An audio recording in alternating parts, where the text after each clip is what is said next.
Hello everyone, welcome back two is English literature. और आज हम डिस्कस करेंगे रॉबर्ट फ्रॉस्ट की shortest yet most meaningful poems nothing gold can stay. तो Robert Frost का एक पोएट्री कलेक्शन पब्लिश्ड हुआ था 1923 में न्यू हैम्पशायर। तो हमारी जो ये पोएम है नथिंग गोल्ड कैन स्टे, ये भी इसी पोएट्री कलेक्शन का एक पार्ट है। हमारी पोएम बहुत छोटी है, सिर्फ 8 लाइन्स की है, बट इसका जो मैसेज है वो बहुत डीप है एंड फिलोसफिकल है। तो इस पोएम का जो टाइटल है ये हमें बताता है कि कोई भी चीज़ चाहे कितनी भी सुंदर हो, कीमती हो या अपने आप में परफेक्ट हो, तो वो हमेशा के लिए नहीं रहती है। समय के साथ हर चीज़ बदलती है। और ये पोएम हमें सिखाती है कि सुंदरता, युवा अवस्था, मासूमियत, खुशी और जीवन के अच्छे पल हमेशा स्थायी नहीं होते हैं। परिवर्तन प्रकृति का नियम है और हमें इसे स्वीकार करना चाहिए। तो चलो इस पोएम को लाइन बाय लाइन एक्सप्लेन करते हैं और समझते हैं। तो ये रही हमारी poem. Nature's first green is gold, her hardest hue to hold, her early leaves a flower, but only so an hour. Then leaf subsides to leaf, so Eden sang to grief, so down goes down today, nothing gold can stay.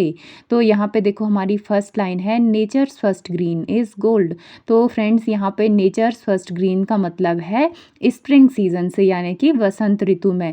और हमारे poet ने एक सुंदर सा दृश्य दिखाया है बसंत ऋतु का, जब पेड़ों पर नई पत्तियां निकलती हैं। तो ये जो पत्तियां होती है ये जब शुरू में निकलती हैं तो स्टार्टिंग में इनका रंग पूरी तरह हरा नहीं होता है, ये ग्रीन नहीं होती है, बल्कि उनका जो कलर होता है वो गोल्डन सा होता है, पीला दिखाई देता है या सुनहरा दिखाई देता है। तो यहाँ पे गोल्ड सिर्फ एक कलर नहीं है, बल्कि ये रिप्रेजेंट करता है सुंदरता को, मूल्य को, मासूमियत को और अनमोलपन को। तो हमारे पोएट कहना चाहते हैं कि किसी भी चीज़ की जो शुरुआत होती है वो सबसे सुंदर होती है। फिर सेकंड लाइन में पोएट लिखते हैं हर हार्डेस्ट यू टू होल्ड। तो अब इस लाइन में हमारे पोएट बताते हैं कि ये जो सुनहरा रंग है ये अधिक समय तक नहीं टिकता है। तो जब पेड़ों पर नई पत्तियां निकलती है तो वो सिर्फ कुछ टाइम के लिए ही गोल्डन होती है, इसके बाद धीरे धीरे उनका रंग हरा होने लगता है।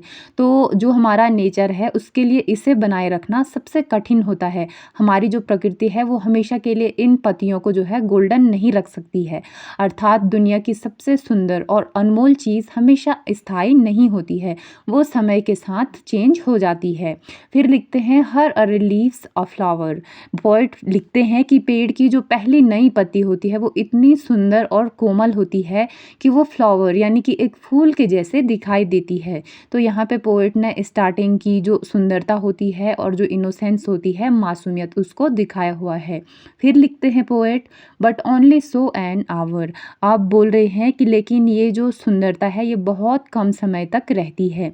तो यहाँ पे आवर का अर्थ सचमुच का एक घंटा नहीं है, बल्कि जो बहुत थोड़े समय है उससे यहाँ पे आवर का मतलब निकलता है।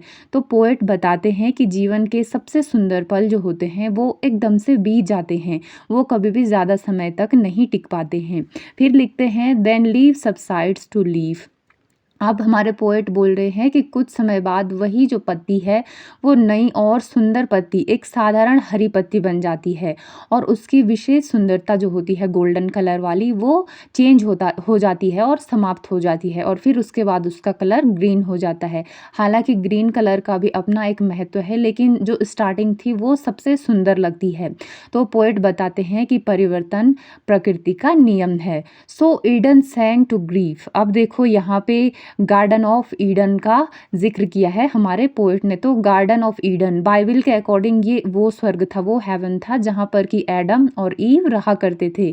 लेकिन उन्होंने ईश्वर की आज्ञा का उल्लंघन किया, उन्होंने नहीं माना, और इस कारण उन्हें जो है स्वर्ग छोड़ना पड़ा था।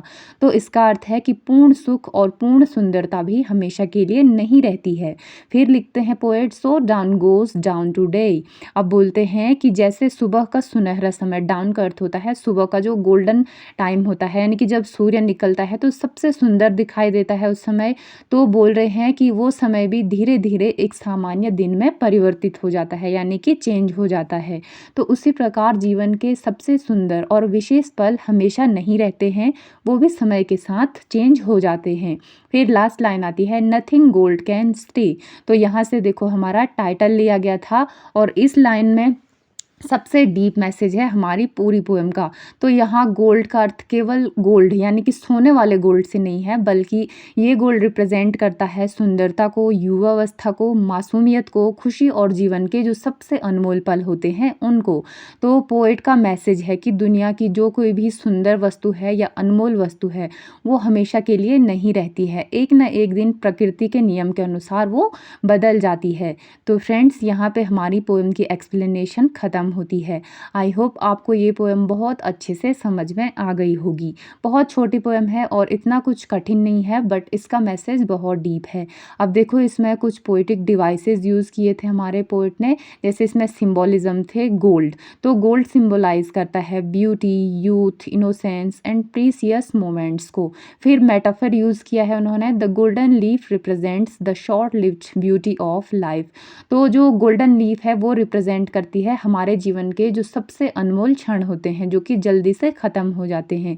फिर उन्होंने अल्यूज़न यूज़ किया हुआ है, गार्डन ऑफ ईडन। ये एक बिब्लिकल अल्यूज़न है। फिर इमेजरी क्रिएट की हुई है, जैसे golden leaves, flowers, down, Eden. तो ये सारे जो वर्ड्स हैं ये एक नेचुरल इमेज हमारे दिमाग में क्रिएट करते हैं। अब देखते हैं कि इसमें थीम्स कौन कौन सी थी। तो सबसे पहले तो आ जाएगा इम्परमानेंस ऑफ ब्यूटी। तो ब्यूटी कभी भी परमानेंट नहीं होती है। फिर है change is the law of nature. तो परिवर्तन प्रकृति का नियम है। फिर है ट्रांजिएंस ऑफ लाइफ, कि हमारी लाइफ जो है वो समय के साथ चेंज हो जाती है। फिर है लॉस ऑफ इनोसेंस। तो मासूमियत भी हर किसी में एक वक्त तक रहती है और उसके बाद ये भी खो जाती है। फिर है एक्सेप्टेंस ऑफ चेंज, कि हमें जो परिवर्तन है उसको स्वीकार करना चाहिए।